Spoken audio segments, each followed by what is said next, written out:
Olá, minhas amigas, meus amigos, bom dia, que alegria tê-los aqui.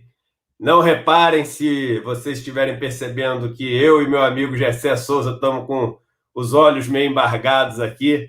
A gente acabou de assistir a peça nova que chegou, o vídeo novo que chegou do Somos 70%, e tá assim, tá maravilhoso, tá com muita alma, muito assim coração ali. Vocês vão ver no final. Muita gente me pergunta, mas o que é os 70%?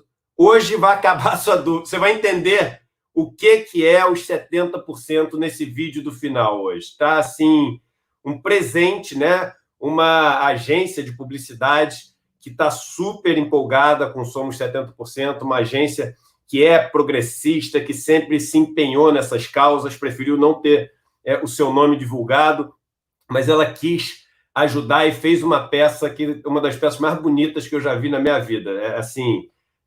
Leva mesmo às lágrimas. Então, antes da gente começar o programa de hoje, tem muita notícia, temos um convidado que eu sei que é um dos convidados preferidos de vocês. Todas as vezes que ele vem, todo mundo agradece, pergunta quando ele vai voltar de novo. Foi o primeiro convidado que, quando a gente conversou, a gente sofreu um ataque virtual que derrubaram o YouTube, né? Então, nós temos história juntos aqui nas nossas conversas. Eu queria dar um bom dia para ele, receber com todo carinho esse grande irmão de caminhada, essa que é uma das pessoas mais lúcidas e inteligentes que eu conheço, o Gessé Souza. Tudo bem, Gessé? Bom dia, Dudu. Eu fico muito contente e com essa iniciativa que você tomou, que eu acho que é extremamente importante dar voz a isso, dar sentido a isso. Não tinha o menor sentido a gente se sentir oprimido por uma minoria, né? A força é da maioria, e aí basta que essa maioria tenha consciência do seu poder. Tem uma coisa, Dudu, que eu fico triste um pouco, é ver gente de esquerda, né? Tentando boicotar. Eu sei que você já teve aí ataques do gabinete do ódio, etc. Quer dizer, e aí, obviamente, isso significa que é um mérito para essa campanha, porque ela, quer dizer, significa que foi atingido o alvo e tal. O que eu não consigo compreender é gente de esquerda ficar boicotando e sabotando esse tipo de iniciativa, né? Não faz nenhuma iniciativa e ainda sabota quando ela é feita. Isso, para mim, fica incompreensível, entende? É verdade, cara. E os últimos dias foram dias de assim, uma enxurrada de ataques pessoais. Pegaram um vídeo onde eu estou numa passeata, né, daquelas contra a presidente Dilma. Eu fui em uma passeata. Aliás, eu postei o vídeo e o vídeo está no meu Instagram até hoje. Eu sempre fiz questão de não esconder absolutamente nada do que eu passei. Escrevi sobre isso nos meus livros, porque a minha ideia é exatamente as pessoas poderem ver na minha caminhada uma possibilidade de acordar para o que existe fora da bolha, né? Para acordar para a desigualdade de verdade, acordar para o sofrimento das pessoas que a gente simplesmente esconde e não olha, né? E, assim, mas eu estava lendo ontem, né? Eu estava lendo ontem um trechinho, eu sempre leio um trechinho de algum livro religioso, espiritual, antes de dormir, porque aquele negócio me faz bem. E ontem era um trechinho da Bíblia, né? E estava escrito o seguinte: quando Jesus fala assim, tu não gosta de mim, então não se preocupa, olha para a causa. Eu não quero que tu me apoie, sacou? Olha para a causa e apoia a causa. Eu não quero que ninguém goste do Eduardo, ninguém precisa gostar do Eduardo. Aliás, ninguém precisa ter simpatia nenhuma com o Eduardo, mas vamos olhar a causa, gente. Porque é a causa que vai mudar a vida de todo mundo. É essa causa que a gente tem que defender, é essa causa que é maior que todos. Agora, só um ponto de reflexão. A gente só tem duas maneiras de fazer o mundo ser do jeito que a gente acredita. A gente tem que trazer pessoas para acreditar nesse mundo que a gente acredita. Ou a única outra opção é a gente dominar as pessoas que não acreditam nesse mundo que a gente quer. Então, se a gente não aceita as pessoas que vêm junto com a gente defender esse mundo que a gente acredita, isso é uma mensagem que a gente quer dominar essas pessoas. E se a gente quer dominar, a gente é exatamente o outro lado, só que com um sinal oposto, entendeu? Pô, vamos nos juntar nesse momento. A causa é tão bacana, a gente ganhou um tamanho tão grande, e vocês todos aqui fazem uma comunidade como poucas que existem hoje em dia. Nós aqui desse canal, quase 400 mil pessoas nesse canal, A gente não tem robô aqui, só tem pessoa que acredita no direito da gente debater de verdade, da gente ter essa possibilidade de largar sementes no solo fértil. Olha essa semente que a gente largou, saiu dessa nossa live, gente. O hashtag um de vocês que deu, eu nem sei quem deu esse hashtag, mas é tão bonito. Um de nós sair e no dia seguinte a gente é o terceiro do mundo. Do mundo. Primeiro do Brasil disparado. Então vamos com tudo. Vocês estão vendo que eu já estou com a camisa, somos 70%.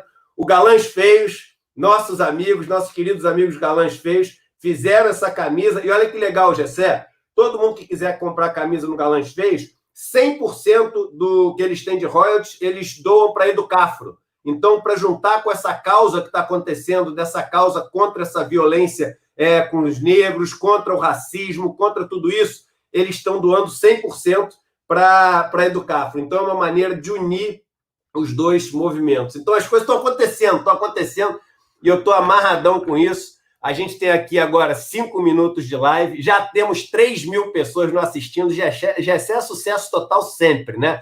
Então, para essas 3.000 pessoas que estão nos assistindo, não, 3.300, o Rafa me corrige aqui, eu queria pedir que vocês dessem aquele like que é essencial no começo. Esse like no comecinho da live é o que faz um monte de gente ser avisado nas plataformas do YouTube, senão eles não são notificados. Até gente que tem lá o sininho, eles não são notificados se a gente não der um monte de like. E Facebook, todo mundo que tiver no Facebook, vamos dar o compartilhamento. Hoje o Facebook começou bombando, temos quase 1.000 pessoas aqui no Facebook. Então, todo mundo que está no Facebook, compartilhamento. Agora, galera, um like, um compartilhamento não custa nada e é isso que faz a gente, a comunidade que a gente é, com essa força que a gente tem. Vamos começar a falar um pouco das notícias do coronavírus aqui no mundo. O mundo que hoje está com quase 390 mil mortes confirmadas, são 388 mil mortes, são 6,6 milhões de casos oficiais. Os Estados Unidos continua liderando, lá você tem 109 mil mortes, e quase 2 milhões de casos, né, nos Estados Unidos.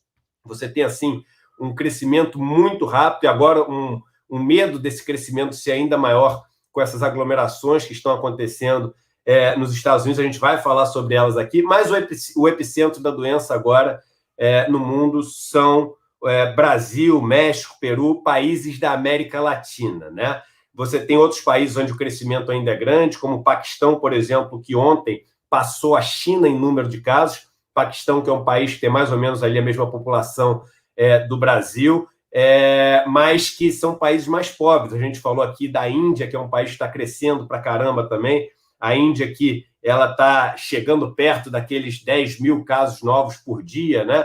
Então, é muito triste quando a gente vê os países mais pobres recebendo agora a doença de uma forma descontrolada e sem muita capacidade e resiliência econômica para reagir a isso. Quando você faz o confinamento, né, alguns países pobres ainda tentam fazer o confinamento, não cai nesse erro absurdo que o Brasil fez de ter um descontrole total, um critica o isolamento, o outro diz que é para fazer, aí o que diz que é para fazer não toma as medidas para fazer, ou seja, esse caos que a gente vive no Brasil, mas mesmo os países mais pobres, que começaram fazendo tudo certinho, agora se veem num problema, que é o seguinte, eles não conseguem manter as pessoas em casa. Eu dei o exemplo, Gessé, outro dia aqui, do Peru. No Peru, mais de metade das pessoas não tem geladeira. Como é que você vai ficar confinado se a tua comida estraga? Né? 70% da população adulta do Peru não tem conta em banco.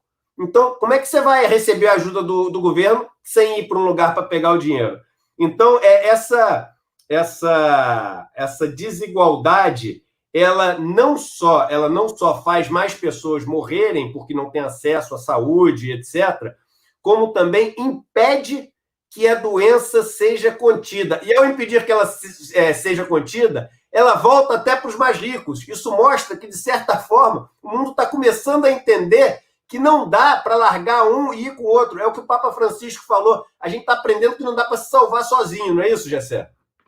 Eu acho que essa ideia talvez seja a coisa mais importante, né, Eduardo, que o mundo está aprendendo agora, quer dizer, pelo menos alguns países, você nota esse processo de aprendizado no continente europeu, Você tem aí as duas forças da irracionalidade, da insanidade, que são os Estados Unidos e Brasil, muito infelizmente para a gente, né? E que a gente percebe agora, mais do que nunca, inclusive porque essa epidemia ela pode voltar, ela pode não ser algo passageiro, como todos nós desejaríamos, né, que ela fosse, porque ela pode ter voltas, quer dizer, os cientistas estão já planejando isso, então é um vírus aí que pode estar com a gente durante algum tempo, e a parte positiva disso é a gente ver que, ou seja, que a humanidade é uma coisa só, né? Somos nós que estamos salvos e há perigo, e até agora, né, infelizmente, o que a gente tem é a construção de fronteiras invisíveis entre os países, etc., né? Quer dizer, um pensamento xenófobo, etc. Então, eu acho que essa pandemia pode ser um passo para que a gente tenha, como a Segunda Guerra Mundial foi antes, né? Possa ser um passo em que a gente compreenda, ou seja, abrange a nossa racionalidade, né? A racionalidade, quando ela se amplia, quando ela vai ser para longo prazo, ela é sempre mais inteligente do que essa que é afetiva, de curto prazo, reativa, etc., né? Totalmente. E fazendo as pessoas verem coisas que eram invisíveis. Eu dei o exemplo outro dia, Jessé, Singapura. Singapura, temos que seguir o exemplo de Singapura, país que não tem nem lugar para plantar direito lá. O Roberto Campos falava muito isso, né? Você tem lá um dos maiores PIBs per capita do mundo, é tudo bonito Singapura. Até vir uma doença dessa e as pessoas descobrirem que mais ou menos 1/4 da população lá é de imigrantes, que são trabalhadores da construção, empregados domésticos, que vivem amontoados em dormitórios, onde 20 pessoas dormem em quartos pequenos. Eu dei um dado aqui, eu li esse dado em vários lugares até acreditar, porque eu achei que era mentira, que era o seguinte: em 43 dormitórios, Gessé, em 43 dormitórios, um dormitório não é um quarto, tá, gente? Dormitório é um conjunto de quartos. Em 43 dormitórios, moram 200 mil migrantes em Singapura. Em 43 dormitórios, no país que todo mundo usa como exemplo de prosperidade, moram 200 mil pessoas. E aí, quando a doença chegou lá, você sabe o que eles fizeram? Fecha. Isso é o gueto. Fecha para proteger. Afinal de contas, a curva já baixou para os mais ricos, então estamos lidando bem, né? O problema são os dormitórios. Não é assim? No Brasil não falou que o problema são as favelas? Pois bem. Bem, vamos continuar. Você tem que os Estados Unidos exportando respiradores aí para vários lugares do mundo, né? Estava vendo aqui para o Brasil, exportando para a Rússia, e aqui uma lição, né? No Brasil, a gente não entendeu ainda que quando vem uma crise dessa, você adapta a sua economia para a crise, para a economia continuar funcionando na crise. Quando o Wuhan, que foi o lugar onde surgiu a crise, teve alguns novos casos agora, em vez deles fecharem, fica todo mundo em casa, o que eles fizeram, Gessé? Vamos testar os 11 milhões de pessoas. Em 15 dias, testaram 9,9 milhões de pessoas. Você acha que para testar 9,9 milhões de pessoas, você não tem que ativar a sua economia? Não tem que ter um esquema logístico enorme? Não tem que ter gente suprindo a comida para essas pessoas? Não tem que contratar médico, segurança? Não tem que fazer contenções? Não tem que comprar equipamento? Tudo isso, gente, é o dinheiro circulando. É as pessoas usando o que elas têm de possibilidade para fazer a economia servir aquele propósito, porque economia é isso, economia é meio, é a gestão do lar. Economia não é um fim. Não estamos todos aqui para salvar a economia está aqui para salvar a gente. Isso que as pessoas têm que entender. Vamos salvar a economia. E quem é que vai salvar a gente? Então, isso é um ponto que é muito interessante. Agora, vários países que estão saindo da crise, né? Como, por exemplo, a Coreia do Sul, vários países da Europa saindo também, lidando agora com uma segunda onda de pequenos surtos. Então, na Coreia, você está tendo vários pequenos surtos, esses surtos associados muito a encontros religiosos, né? E alguns eventos sociais que as pessoas estão tendo. Teve aquela boate, que foi famoso, aquele caso, mas muitos eventos pequenos. E a gente deveria estar observando isso. Um país que conseguiu achatar a curva, que está cheio de leito vazio, que está com a situação absolutamente sob controle. Quando viu isso, já fechou as escolas todas novamente, já entrou no modo proteção. No Brasil, você pega o Rio de Janeiro, onde você está no auge do topo do negócio, e o prefeito fala, não, pode voltar a se reunir em culto religioso, pode voltar a andar no calçadão, pode ir para a praia, pode isso. Então, assim, a gente deveria olhar, eu sempre repito, o carro da frente. O carro da frente está caindo no buraco? Não vão cair no mesmo buraco. Cair no mesmo buraco é burrice, né? Vamos desviar. Agora, não só a gente não desvia, como parece que a gente mira dos buracos, né? Ou seja, o que aconteceu lá? Foi evento religioso? Então vamos abrir evento religioso. Cadê o buraco para eu cair no buraco? Então, é um absurdo esse negócio que está acontecendo. Os Estados Unidos continuam com muitos casos. Ontem você tem 20 mil novos casos nos Estados Unidos, né? Muitos hábitos mudando nos Estados Unidos e no mundo, cada vez mais pessoas, óbvio, isso principalmente em países que são países mais avançados economicamente, começando a fazer pagamento só por aquele negócio de celular, que se aproxima celular. Isso, para mim, de certa forma, é triste. É claro que é facilidade, mas as pessoas elas estão se distanciando nesse contato do dia a dia, o lance do abraço, do afeto, e está virando cada vez mais uma coisa virtual, distante. E a gente é tão mais manipulável quando a gente fica sem esse contato físico, eu acho, assim, né? Porque no contato físico tem verdade, assim. Eu sempre falo o seguinte, muita gente critica o Stedley, né? Do MST. Aliás, quem me apresentou o Stedley foi o Gessé. Mais um que eu tinha um preconceito enorme, veio o Gessé, esse anjo que caiu do céu, e me apresentou essas pessoas tão bacanas.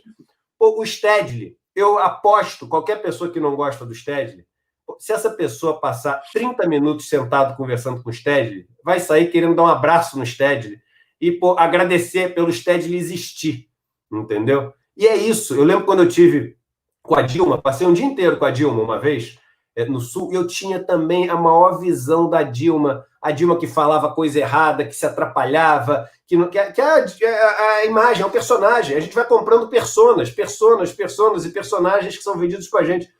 Puta, eu fiquei encantado com a Dilma, encantado. Aí no final eu pedi para ela escrever uma carta para minha esposa, né? Minha esposa fez o filme do Lula, foi Dona Marisa, então ela conheceu muito a Dilma naquela época. E aí quando ela escreveu a carta é de um carinho, Gessé, que na hora eu comecei a ficar emocionado, chorei assim, e as pessoas não conhecem e criticam, como eu criticava, né? Então, assim, tão importante esse contato pessoal, que é algo que está se perdendo. Agora, ainda nos Estados Unidos, Gessé, isso é uma pergunta que eu queria te fazer. Você é um dos caras que melhor analisa isso.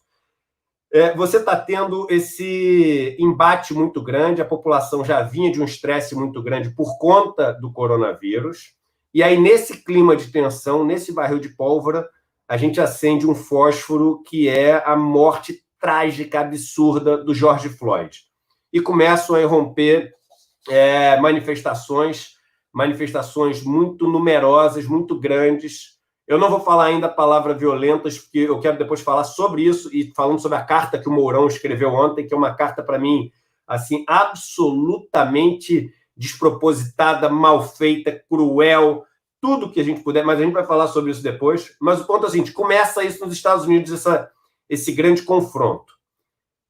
Esse confronto é bom ou ruim no momento eleitoral para o Trump? Porque você vê as duas análises. Você vê as análises que dizem agora tem uma onda contra o que está acontecendo, e tem a outra análise que é o seguinte, todas as vezes que as coisas vão muito para desordem, a tendência das pessoas é ser mais conservadora no voto. Você acha que isso está acontecendo nos Estados Unidos? Pode ter qual tipo de impacto? Essa é uma questão muito interessante. A gente não sabe de antemão nunca essas coisas, mas como você disse, a política é muito interessante, né? Não é, Eduardo? Porque ela é, antes de tudo, afetiva. Né? Aliás, o comportamento humano ele é, antes de tudo, afetivo. Né? E que você havia notado a importância desse encontro pessoa a pessoa, encontro da rua, etc., né?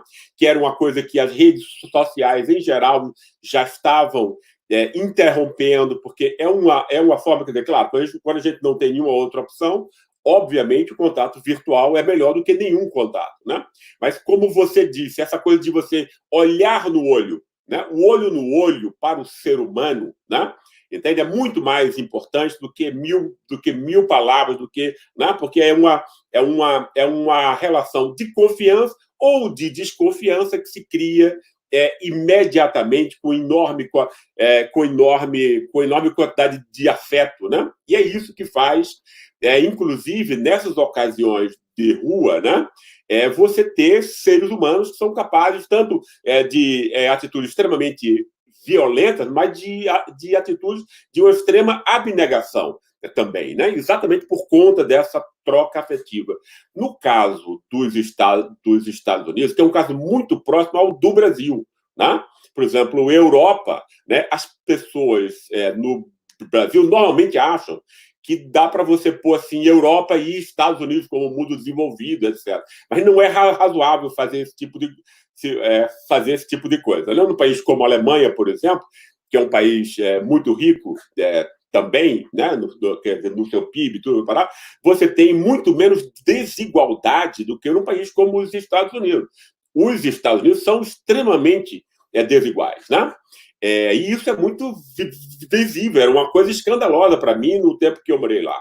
Né? Você vê um país tão rico, né? Circunstâncias de extrema pobreza em grandes cidades como Chicago, Los Angeles, Nova York, né? Etc. Então você tem aí, tanto no Brasil como nos Estados Unidos, uma população que está perdendo emprego, está perdendo a fé no futuro, está ganhando menos dinheiro, né? Não pode mais pôr o filho na escola, na universidade, etc, etc. Então, isso traz um ressentimento, está sem causa.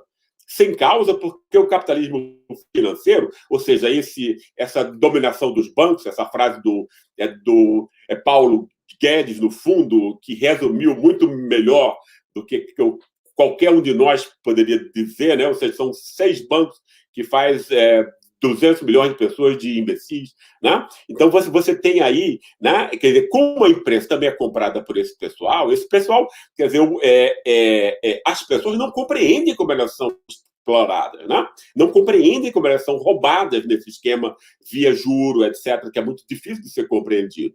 Então tem um grande ressentimento no ar e que as pessoas não encadeiam um fato ao outro, né?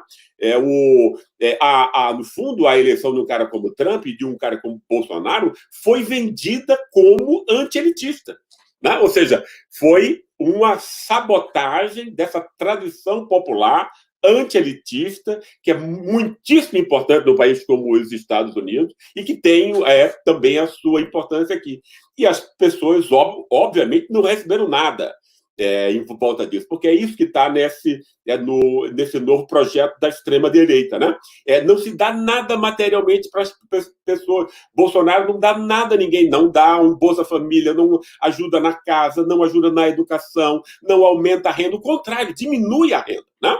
O que ele dá são esses, como você já tinha dito antes, 1 trilhão e 200 bilhões para os bancos, que agora estão, né? E era até bom que você tocasse nisso. Aonde está essa grana? Esse pessoal embolsou essa grana, né? 1/3 desse dinheiro, eu estava vendo uma intervenção da Maria Lúcia Fadorelli, né? Se você divide isso para todas as pequenas e médias empresas entre nós, dando uma quantidade importante para evitar que elas demitam pessoas, isso que você acabou de dizer, né, Eduardo, que a economia é você deixá-la ela reproduzir e fazer, né, você gastaria 1/3 desse dinheiro. Ou seja, você eliminaria o desemprego entre nós, você estaria, né, possibilitando que as pequenas empresas ganhassem um espaço de continuidade. Isso tudo está lá nos bancos agora, né? Quer dizer, no bolso de uma meia dúzia. E embora as pessoas não tenham essa articulação refletida, elas sentem de algum modo que elas estão sendo roubadas, etc. Então, basta o quê? Basta você acender um fósforo, né?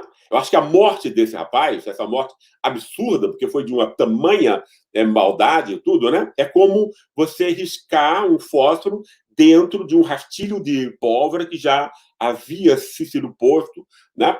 Por essa, quer dizer, já com 30 anos de capitalismo financeiro, mas muito especialmente esses últimos anos de dominação de extrema-direita por Donald Trump, né? Então, obviamente, isso é extremamente importante, eu acho. Né? Que as pessoas, claro que é o pior instante possível para você unir pessoas dentro de uma praça pública, etc. E isso tem que ter também alguma forma de organização, né? A gente estamos também com poucas organizações que possam dar alguma direção a esse processo, né? E é lamentável porque tanto Trump quanto Bolsonaro, o imitando, né? Estão tentando fazer com que isso vire um pretexto para estado de sítio, pôr o exército nas ruas, matar as pessoas, porque é isso que esses caras, é a única coisa que esses caras têm. Eu acho, inclusive, que Trump viu que com o absurdo da sua intervenção na pandemia, as chances de reeleição diminuíram bastante, né? Então ele está agora apostando no caos, que é exatamente por outras razões, num contexto ainda muito pior, porque tem 1000 malfeitos e 1000 suspeitas cercando Bolsonaro e a sua família do que está acontecendo aqui entre nós agora, né? A gente está num instante muito perigoso que, eventualmente, como já está com essa ação no STF, já tem uma resistência institucionalizada, né? Eu acho que um pouco de inteligência agora iria ser muito importante para que não se dê um pretexto, né, para caras como Bolsonaro e Mourão, que decidiram se unir, né, numa proteção ultraconservadora da extrema-direita entre nós, né, que tem uma parte da elite apoiando. Né? Tem uma frase que uma amiga nossa falou aqui nos comentários enquanto você falava, já sei que é o seguinte: o Brasil não é o mesmo depois dos livros do Gessé. E é verdade, todos esses termos que a gente usa, a ralé, e aí fala dessa questão do questionamento de entender como funciona a nossa classe média, essa questão do racismo como sendo algo absolutamente fundamental para a gente entender essa sociedade que a gente tem desigual e injusta brasileira. Tudo isso a gente deve, em boa parte, aos livros do Gessé. Eu sei que 90% aí não é 70%, 90% das pessoas já leu ou conhece teus livros aqui, mas quem não leu ainda, os livros Classe Média no Espelho, A Elite do Atraso, e o novo, qual que é o nome do novo, Gessé? A Guerra contra o Brasil, que é exatamente a influência quer dizer, dessa estratégia da extrema-direita que foi exportada para a gente, né? A pior forma. São livros assim, você começa a ler e não consegue parar. Gessé, com 27 minutos, temos 6.000 pessoas nos assistindo, um público enorme aqui ao vivo. Queria pedir, gente, vamos tentar bater 10.000 hoje. Eu sei que está longe, mas vamos tentar bater todo mundo. Por que eu estou falando isso? Porque hoje a gente tem a história da peça lá do Somos 70 e que, putz, vocês vão ficar emocionados com a história. Agora eu acho que eu posso confessar para vocês, né, Dudu? Não, o Gessé chorou, a gente teve que atrasar 2 minutos ali. Estava o Gessé chorando, eu chorei vendo o Gessé chorando, porque eu já tinha assistido ontem, mas aí eu vi o Gessé chorando e comecei a chorar também. Então chamem todo mundo, não custa nada, é agora a hora, manda ele no WhatsApp, não sei o que, tem mais meia hora de conversa, aliás, uma conversa muito boa e importante, então não deixem, e aqui no YouTube dá um like, Facebook dá um compartilhamento, estamos com um grupo muito bom hoje, e a gente precisa de todo mundo aqui para esse movimento que a gente deu aqui o pontapé inicial. Ele ganha uma super força com essa peça. E eu prometo, não vai ter aquela história, mas não é tanto como você falou. Se preparem, que o negócio tá demais. Nos Estados Unidos, e aí fazendo até um link da Covid com a questão do George Floyd, fizeram um exame, ele tinha Covid, mas já foi provado que a morte dele nada tem a ver com a Covid. Eu já fiquei com medo quando mostraram esse negócio de ser alguma maneira de atenuar o negócio do policial, mas, pelo contrário, os protestos fizeram com que a acusação do policial saísse de assassinato de 3º grau, que é aquele onde a pessoa não tem a intenção, né, de matar, para 2º grau, que é quando ele tem não é premeditado, como é no 1º grau, mas ele acontece no calor do momento com a intenção, e os outros 3 policiais foram acusados. Ou seja, para quem acha que protesto não dá em nada, vocês veem que eles estão conseguindo coisas e algumas cenas bonitas, Gessé, porque os protestos continuam. E o Trump fala que vai botar forças armadas, ele mandou a Guarda Nacional para os lugares todos, para Washington, e em Washington você tinha, num protesto pacífico, os caras jogando pepper spray. Tem uma cena do repórter da CNN vindo na cara dele, o cara é repórter, está ali filmando, tomando, e todo mundo pacífico do lado. apesar dessa agressividade toda, em alguns lugares nos Estados Unidos, como, por exemplo, New Orleans, Boston, os policiais todos se ajoelhando junto com os manifestantes. Vamos lembrar que nos policiais, você tem muitos policiais negros, você tem muitos policiais que sofrem por ser pobres nos Estados Unidos. Estados Unidos é o país com maior taxa de pobreza da OCDE.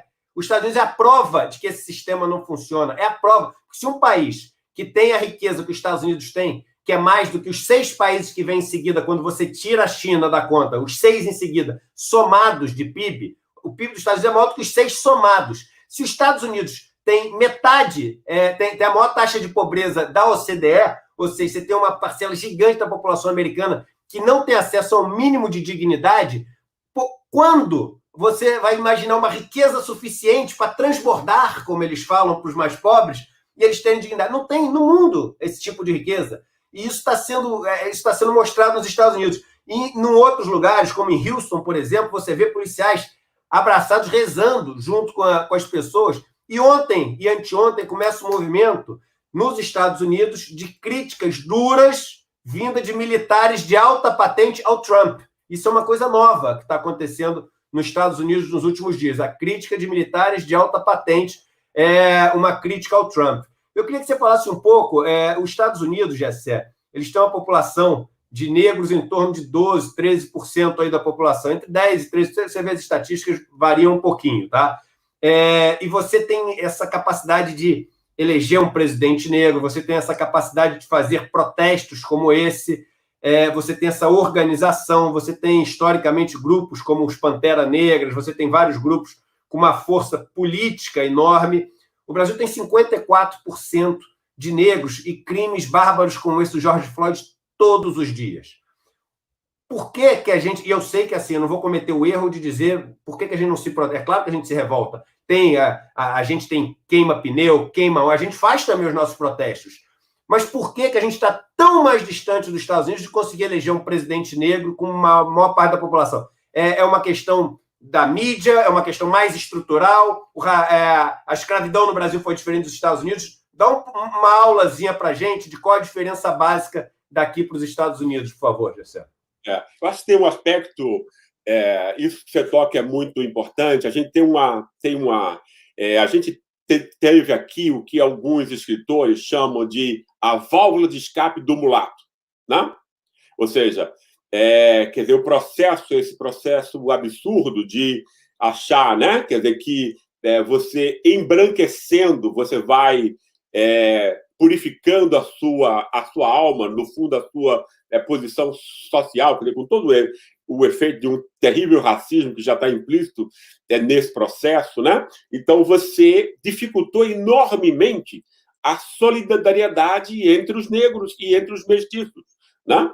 Quer dizer, você cria aí, quer dizer, e quem é o mais pobre, quem é o mais oprimido, é exatamente quem mais sofre com o preconceito. É isso que a gente tem que compreender, né? Quer dizer, na classe média você tem a possibilidade de você ter, enfim, muito maior distância, acesso à informação, uma distância cognitiva em relação ao fato. É claro que pouca gente da classe média aproveita essa possibilidade, mas essa possibilidade está retirada dos muito pobres, né? Onde você efetivamente, né? Por exemplo, no caso, inclusive, você tem entre os muito pobres, entre nós, essa oposição que se cria muito maldosa, né? Entre o pobre honesto, esse homem de bem, evangélico, etc. Embora, claro, eu sei que não é quer dizer, não é a totalidade dos pastores, etc., nem muito menos dos fiéis, né, que seguem isso, etc. Mas você tem o quê? Uma tentativa de você criar um confronto entre os pobres e negros, e não uma solidariedade, né? Como é que você constrói isso? Você vai criminalizar o outro. Então, você vai dizer que o outro que tem um cigarro de maconha ou que vende ali na esquina alguma coisa, né, é o grande criminoso, é o bandido, etc. Quando a gente sabe muito bem que bandido é esses caras que estão fazendo um serviço sujo para essa elite, retirando aí sim o futuro dos 200 milhões de pessoas, né? Mas você cria-se artificialmente né? Quer dizer, depois, claro, a imprensa ajuda nisso, etc. Né? Então você cria também não só essa imagem do bandido, mas você também faz uma manipulação de coisas que são íntimas e pessoais, como a sexualidade, né? O fato de se você é homossexual ou heterossexual, e criminalizar a homossexualidade, etc. Quer dizer, isso tudo é um jogo, né? Quer dizer, que está presente no tipo de ensino evangélico de um Edir Macedo, né? Quando ele diz que as mulheres não devem ir para a universidade, né? Não é, Eduardo, que elas são escravas e dependentes do homem. O que esse cara está fazendo é exatamente o quê? Criar uma guerra entre homens e mulheres, né? Porque ninguém aceita, nem homem nem mulher, né? Uma situação de submissão, ser condenado à submissão. Né? Embora algumas mulheres possam não expressar isso, elas vão sabotar esse cara a vida inteira. Vão sabotar esse cara, a família, isso é humano. É como os seres humanos reagem a isso. Né? Então, a gente tem o quê? Todo um governo, uma sociedade, uma igreja, né? E agora um partido político, né? Miliciano, etc., né? Montado em quê? Montado em você criar, ao invés de você unir e você solidarizar os pobres e os negros, né? Para você criar confrontos e lutas absolutamente artificiais entre eles, né? E isso está há séculos entre a gente, né? E isso não acontece desse modo, nem nessa intensidade nos Estados Unidos, né? Você tem aí uma história de movimentos, né? Que Martin Luther King, Malcolm X, até um pouco antes disso, mas obviamente nos anos 70 essas lutas foram extremamente importantes, né? Então você tem uma tradição, uma história que qualquer pessoa pode olhar para trás, né? E ver que pode usar essa tradição nos dias de hoje, continuá-la, etc. Né? E a gente falta isso por quê? Porque a gente tem uma elite, né? E a imprensa dessa elite é a boca dessa elite, uma classe média branca, racista, né? Quer dizer, como o racismo entre nós como chama, um interdito, você não pode assumir, como nos Estados Unidos, então você usa outras máscaras, mas você aplica esse racismo. Né? Então você tem aí o quê? Uma elite, uma classe média branca, que é de brancos, 99% brancos, né? Para você humilhar, retirar todas as condições, porque o mundo não é só econômico, né? Eduardo, tem a ver essa coisa, se você é humilhado o tempo inteiro, se alguém rouba a sua autoconfiança, se alguém diz 24 horas ao dia que você não vale nada, etc, etc, você mata essa pessoa espiritualmente, né? Então a gente tem uma classe subalterna que foi, né, que foi condenada ativamente, né, à humilhação, etc, e a divisão interna, né? A divisão interna como um projeto político consciente, né? Então, isso tudo acho que faz... Você chegou a ver, Gessé, aquele vídeo da CNN, onde tem, nos saques, tem uma moça branca, mascarada, saindo da loja cheia de roupas, aí a repórter da televisão fala o seguinte: não é possível, ela deve ser uma vendedora. É incrível, se fosse uma negra, né, você não teria a menor dúvida. E as pessoas não conseguem se reconhecer nisso. Outro dia, numa conversa aqui com o Laurentino Gomes e com a Kate Lima, eu cheguei e falei o seguinte: caramba, eu queria aqui, através de vocês, mas é mais, talvez, meu com Deus, eu comigo mesmo, eu com o meu passado, eu queria pedir desculpa, porque hoje eu percebo tanta coisa que eu fiz racista, assim, do pensamento à ação, de piadas a comentários, e sem saber, às vezes até um comentário como você falar o seguinte: mas não, todos os brancos não, você já está diminuindo o problema, que você não pode diminuir, entende? Então são tantas coisas, né? E um comentário como esse que ela fez é um comentário que mostra como passa despercebido essa história, e ao passar despercebido, a gente está contribuindo. Por não perceber, nós somos alavancadores desse tipo de sentimento, né? Claro. Por conta disso, eu acho que é uma coragem enorme, porque, no fundo, Eduardo, nós todos somos racistas, né? Claro. Quando você nenhuma ideia é individual. Se a sociedade é racista, a gente é também. Né? Porque a gente foi criado dentro dessa. A gente começa a naturalizar uma série de coisas que para as pessoas são também naturais. Né? Então, é preciso muita verdade e coragem de admitir isso. Porque o processo de aprendizado humano, que é a coisa mais bonita que existe, é você nascer de um jeito e você se tornar melhor. Né? Entende? Quando você tem a coragem de se autocriticar. Né? E que é isso que uma sociedade como um todo tem que fazer para ser melhor, para não continuar cometendo as mesmas coisas, para ser melhor do que era. Né? Isso vale também para isso que a gente estava conversando antes, dos 70% dessa crítica absurda que fizeram a você pescando o negócio lá do passado, como se você não tivesse o direito de aprender, como se isso não fosse como se isso não fosse uma virtude tua. Né? Entende? Você ser capaz de aprender e com coragem admitir isso, reconhecer e se tornar um exemplo a partir disso para os outros. Né? Entende? É preciso muita mediocridade humana de você criticar esse tipo de coisa que vale exatamente para o racismo. Né? É verdade, cara. E trazendo essa história do racismo e falando de Covid no Brasil, entramos aqui nos nossos últimos 20 minutos, estamos com um público de quase 7 mil pessoas nos assistindo, está incrível hoje aqui a audiência entre o Facebook e o YouTube, pedindo para todo mundo, galera, like, chama os amigos, compartilha no Facebook, vocês não vão se arrepender com a surpresa do final. E falando de Brasil, Gessé, o Brasil ontem, mais um dia de recorde, aliás, ontem, se não me engano, só Brasil e México no mundo tiveram um número de recorde de mortes, Brasil mais de 1.300 mortes, e o governo, a medida do governo, do ministro que não é ministro, né, e que montou o seu ministério só com militares, quase todos não ligados à área médica, só ligados à área logística. É claro que você precisa de logística para uma crise dessa, mas mais parece uma operação para lidar com os mortos do que para salvar as vidas. Né? E o presidente já falando que ele vai ficar lá por muito tempo, coloca como secretário da saúde o Carlos Wizard, que é um bilionário de curso de inglês. E aí a primeira medida dele é dizer que ele vai apostar todas as fichas na cloroquina, que o mundo fez um estudo enorme. Ele falou isso. O bilionário, que não entende nada de saúde, que fez um curso de inglês, é o secretário da saúde, no ministério que não tem ministro, e vai apostar no remédio que não é remédio para isso. Como é que as pessoas, eu juro, como é que as pessoas assistem isso e podem achar normal?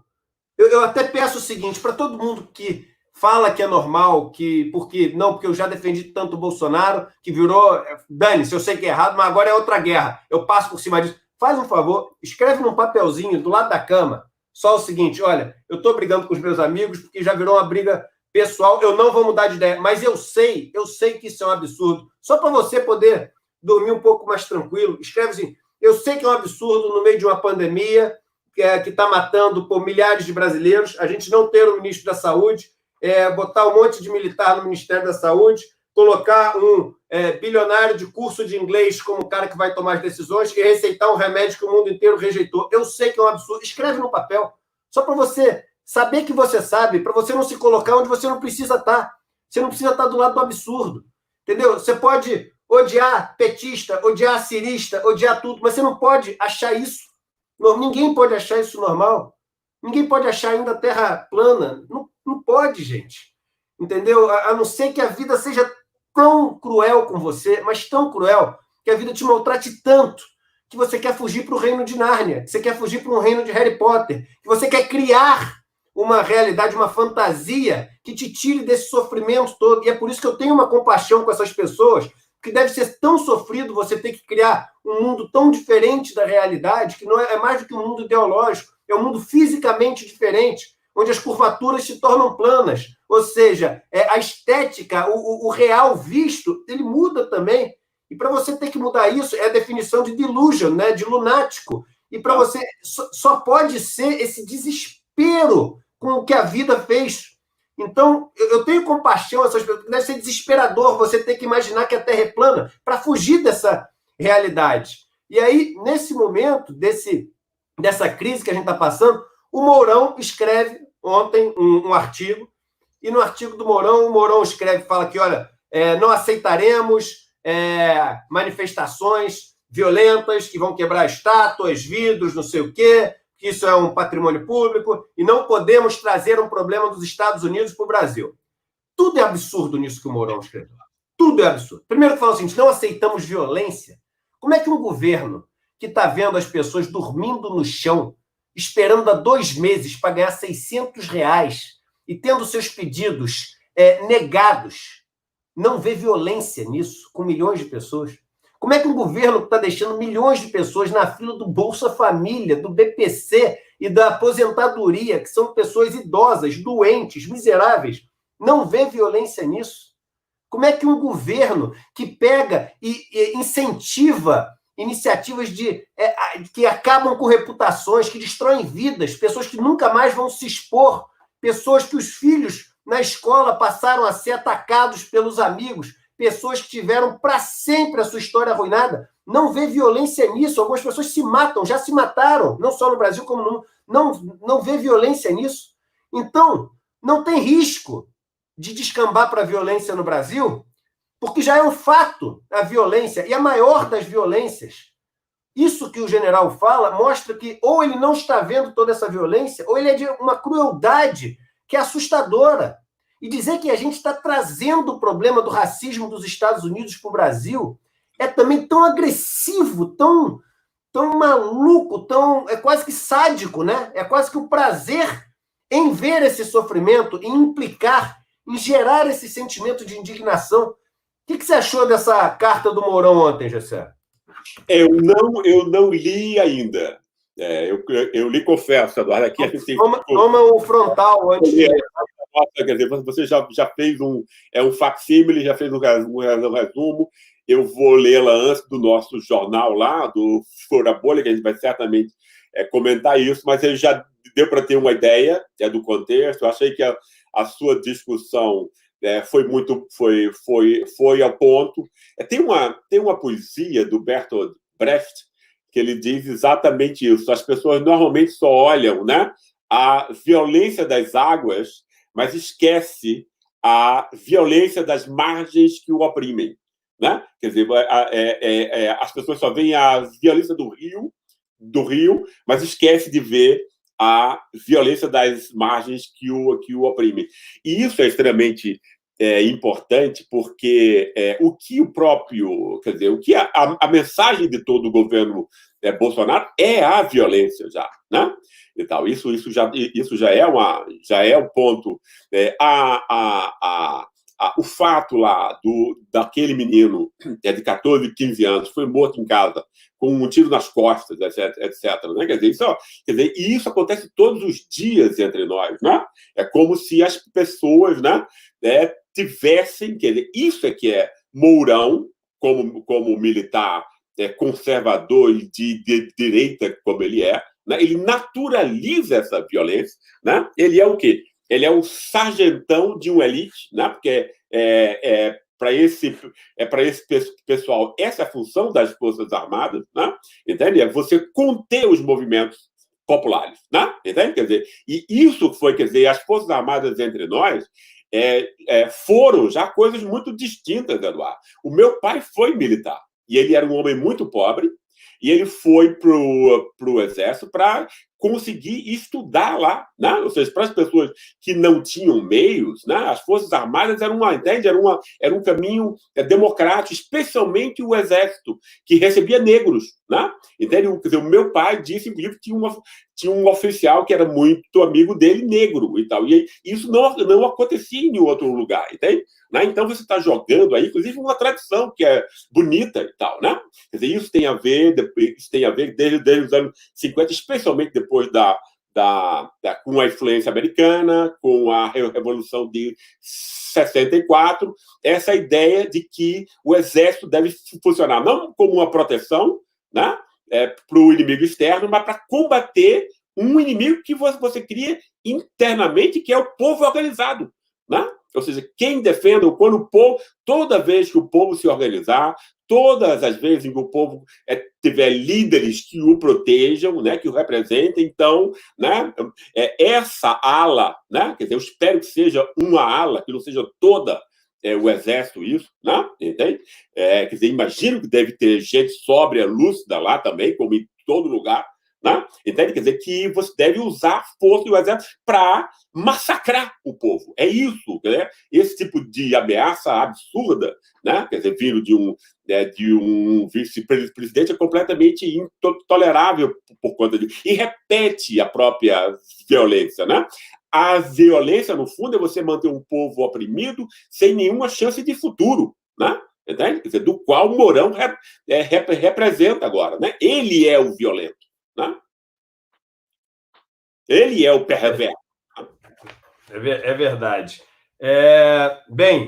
Essas questões de Brasil são as questões que a gente tinha para falar. Tem mais uma que, para mim, não é menos importante, e a última que eu queria passar para você antes da gente passar nosso vídeo. Então, se prepare, deem aquele último like, aquele último compartilhamento, porque é daqui a pouquinho, depois dessa participação agora. Peguem lenços mais sensíveis. Peguem os lenços, é verdade. E depois se preparem no dedo ali para poder mandar para todo mundo. A gente vai combinar. Hoje a ação aqui é coordenada, Gessé. A gente tem esse lance de comunidade, a gente faz junto. E por fazer junto, a gente consegue chegar longe, né? Todo mundo rema para o mesmo lado. Não adianta um remar para cá, outro para lá, todo mundo remando forte, o barco está no lugar, né? E, Eduardo, só uma coisinha. Você estava planejando ter 10 mil pessoas, a gente conseguiu 70% disso, que já é uma... Perfeito, muito bom. Mas olha só, Gessé, a medida do ministro ontem foi a seguinte: olha só, não vamos mais divulgar os dados nesse horário. Vamos atrasar em 3 horas a divulgação dos dados das mortes. Sabe por quê? Para não passar no Jornal Nacional, não passar no Jornal da Band. Olha que loucura! Eles atrasaram em 3 horas a divulgação do número de mortes, o que tem um impacto enorme na população não ficando alerta para aquilo, o que faz com que as pessoas não ouçam essa notícia e saiam para as ruas. Ou seja, eles estão tomando medidas que matam gente. Claro. Eles estão deixando de alertar, eles estão escondendo o inimigo que está com a arma apontada para a nossa cabeça. Mas eles são do nosso time ou do time do inimigo? Porque se ele está escondendo o inimigo que está com a arma apontada para a nossa cabeça, ele é do time do inimigo. Olha que loucura. A medida do ministro, uma das primeiras medidas, foi atrasar em 3 horas para não ser noticiado o número de mortes. E aí ontem, olha esse primeiro dado, para a gente ter noção de como está a subnotificação no Brasil. O número de mortes por crises respiratórias graves no Brasil, nesse ano, que se morre por crise respiratória grave, síndrome da crise respiratória grave, não é considerado Covid, é considerado síndrome respiratória grave. Sabe quanto esse ano o número de mortes com esse selo ali, ao invés de Covid, aumentou em relação ao ano passado? 20 vezes, né? 20 vezes. 20 vezes. O número é 20 vezes. Incrível. 20 vezes mais mortes por síndromes respiratórias do que no ano passado. Nenhuma dessas é considerado dentro das estatísticas de Covid. Olha que loucura o que a gente está vivendo. Imagine qual é o número real de mortes por Covid. E aí a solução é botar o professor de inglês para receitar cloroquina e os militares todos, que quase todos não são médicos, com um ministro interino para tomar conta. Por favor, gente.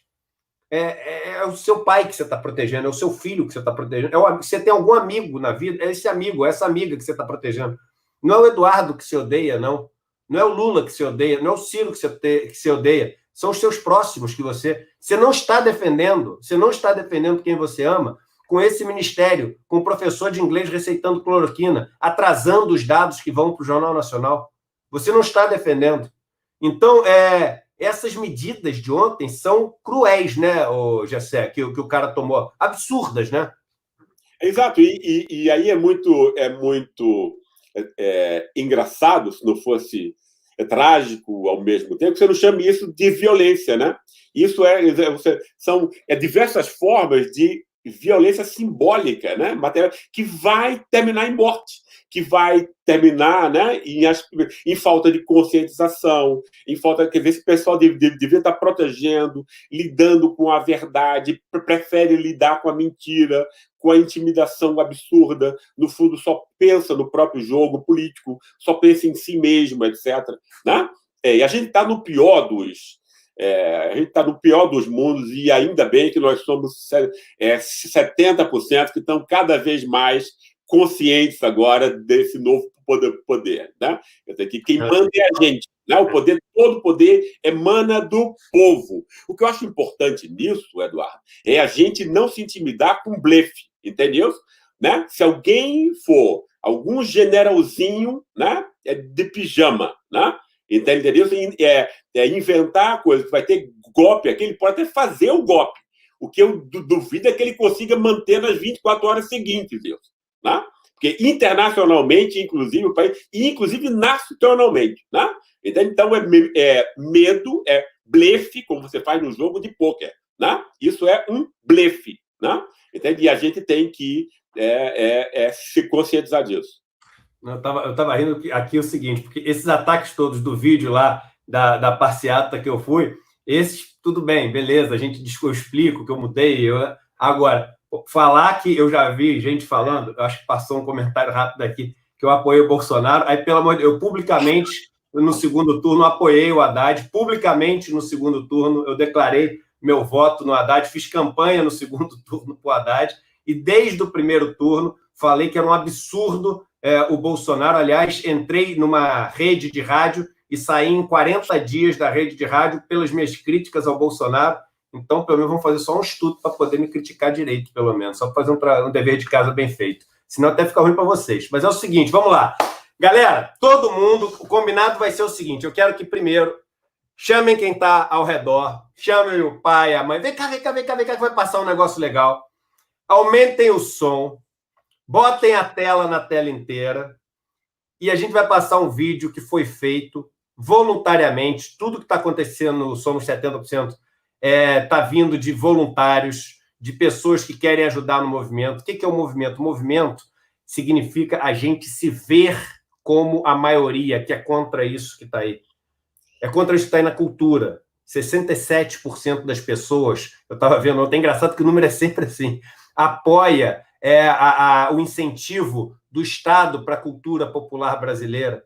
67% rejeita a aproximação com o Centrão. 72% rejeitam as frases de Bolsonaro de apoio às armas. 70% da população acha o governo regular, ruim e péssimo. Mais de 70% é a favor da preservação da Amazônia e a favor da ciência. Então, os 70% significa o seguinte, não fica acanhado, não. Não fica com medo, não. Fala, se expõe. Tão bonito quando o Xuxa falou, eu sou parte dos 70%, eu nunca tinha se posicionado politicamente, porque para muitas pessoas é delicado se posicionar profissionalmente, etc. Mas quando a pessoa se vê nos 70%, ela fala assim, calma aí, é mais delicado acharem que eu sou dos 30%. Então deixa eu falar que sou dos 70%. Então esse 70% inverte aquela sensação de que os 30 estão com o poder na mão. Não, nós estamos com o poder na mão. Então eu vou mostrar o vídeo. Depois do vídeo, eu vou dar o link. Hoje a gente acertou, na primeira vez teve problema baixando. Eu vou mostrar o link para a gente baixar num tamanho que dê para mandar por WhatsApp. E aí é o seguinte, gente, a gente precisa... Hoje a gente não tem recorde de público, né? Mas a gente tem aqui 70% do que a gente combinou. Tem 7 mil pessoas, como o Gessé falou, exatamente 7 mil pessoas, 7.013 pessoas agora. Então é o seguinte, todo mundo, quando terminar, se puder fazer parte desse nosso esforço em conjunto, que não é do Eduardo, é do nosso esforço, eu faço questão de falar, o Somos 70% não tem dono, a gente tem um ponto de encontro, que é esse nosso encontro aqui, vamos mandar, mas para todo mundo nos nossos grupos de WhatsApp, postar em todas as nossas redes. E aí a gente pode postar, isso são os 70%. Aí, hashtag Somos 70%, ou o que vocês quiserem falar, mas o importante é ter o hashtag escrito direitinho assim, Somos 70%. O vídeo tem um tamanho que dá para colocar no Twitter também, mas a gente tem que mandar para todo mundo. Ontem eu parei para encher o tanque, Gessé. Aí conversei com a moça que encheu o tanque, a frentista. Falei, você já ouviu falar dos 70%? E ela falou, não pode. A gente tem que fazer chegar em todo mundo. E só dá para chegar em todo mundo se a gente fizer muito esforço. Não é mandando para uma pessoa. Quando eu comecei, no primeiro dia, a gente se empolgou tanto lá em casa, a gente passou a manhã mandando para todo mundo. Esse vídeo hoje merece. Esse é um dos vídeos mais bonitos que eu vi na vida. Então, todo mundo que está assistindo, vamos mandar para os 70% das pessoas que a gente conhece na nossa vida. Vamos fazer um esforço muito grande. Então, agora, assim, eu vou botar no mudo, o Gessé vai pôr no mudo, vamos botar aqui o som, aumentem o som aí e vamos ouvir, que logo depois vem o link para vocês poderem baixar.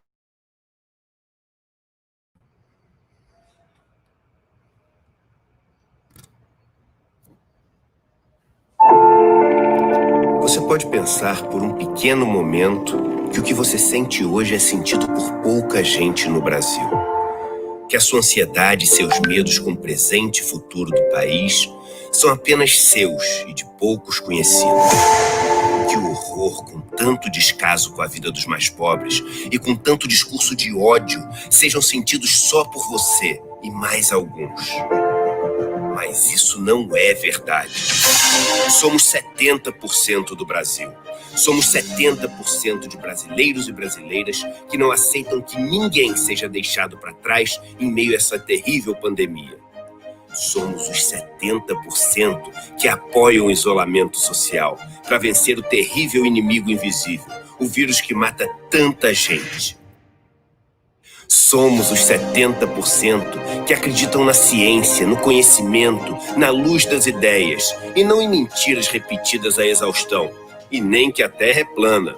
Somos os 70% que sabem o valor da Amazônia para todo mundo e para a gente que virá depois de nós, e não dos desmatadores e daqueles que a querem apenas como dinheiro. Somos os 70% que não aceitam chantagens e ameaças antidemocráticas. Somos os 70% que mantém vivo na memória e no coração o horror a ditaduras, o horror a ditadores. Somos os 70% que querem um país para todos e não somente para os bem-nascidos.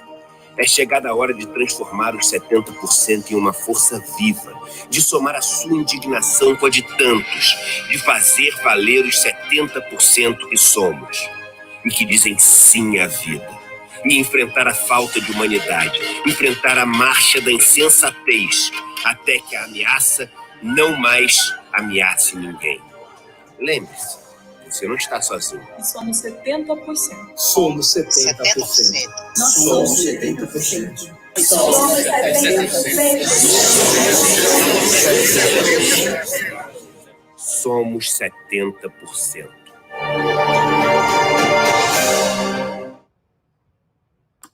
Vamos, galera! Gessé! Somos 70%, Gessé! Galera, é o seguinte, qual que é o link, Rafa? Bota o link para a gente poder baixar, que ficou maravilhoso isso. Isso é a mensagem que a gente tem que passar. Eu tenho certeza que qualquer pessoa que assiste esse vídeo sente orgulho de ser parte dos 70%, sente orgulho de defender a Amazônia, sente orgulho de proteger vidas sendo a favor do isolamento social, sente orgulho de lutar contra esses absurdos que vão contra a democracia, que vão contra essa nossa liberdade de poder falar.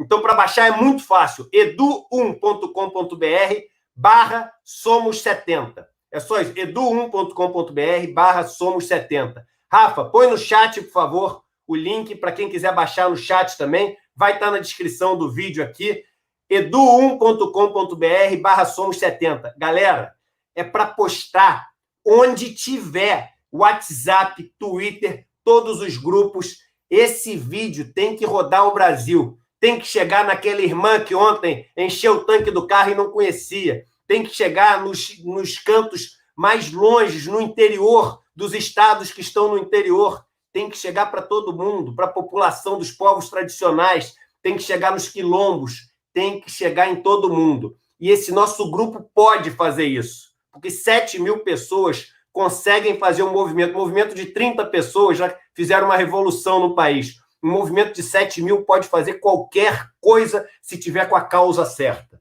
Então, Eu queria passar para você, Gessé, para fazer seu comentário aí sobre esse vídeo e para fazer sua saudação final também.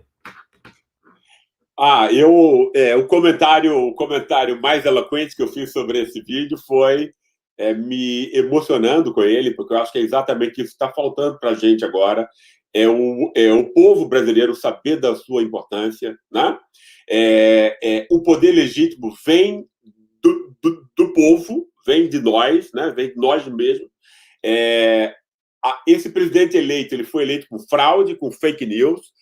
Isso poderia ter sido visto antes, está sendo visto agora, antes tarde do que nunca. Esse cara tem que sair, né? Porque ele é representante da fraude, da mentira, né? E ninguém inventou, depois que disseram, Eduardo, que, né? Quer dizer, depois que os seres humanos não acreditaram mais que o poder é divino e vem pelo sangue azul de certas famílias, né? Ninguém consegue mais legitimar o poder que não seja pela soberania popular. Todo poder emana do povo. Então, se nós somos 70%, e somos, né, quem manda nesse país somos nós. E quem manda nessa casa vai ajeitar essa casa, ponto final. Esse é o recado. É isso aí. Quem está perguntando cadê o link, está ali o link. Rafa, põe no chat também o link para a galera que quiser clicar e vai estar na descrição do vídeo. E vamos lá, Gessé, que é mãos à obra, que eu vou sair daqui agora. Todo mundo estava me pedindo, manda o vídeo. Eu falei, vai ser na live primeiro. Então, todo mundo que postar aí vai ser o primeiro a postar. Vocês vão estar naquele grupo que todo mundo vê através dos posts de vocês. Então, vamos todo mundo aqui postar para a gente fazer esse grande movimento. A gente se encontra hoje à noite, às 8 horas da noite, vai ter a aula mensal que eu dou sobre investimentos, é gratuita, é aberta para todo mundo participar. Então, aquele nosso momento de aprendizado para poder se defender dessa maluquice que é esse sistema financeiro, que cada vez vira um monstro maior e cada vez a gente tem que ter mais arma. Então, às 8 horas da noite, a gente se encontra aqui no canal, na aula que eu vou dar sobre educação financeira, e durante o dia, somos 70%. Vamos espalhar para todo mundo. Gessé, um abraço e até daqui a 1 horinha lá no TV Democracia, que a gente vai estar junto de novo lá no Fura Bolha.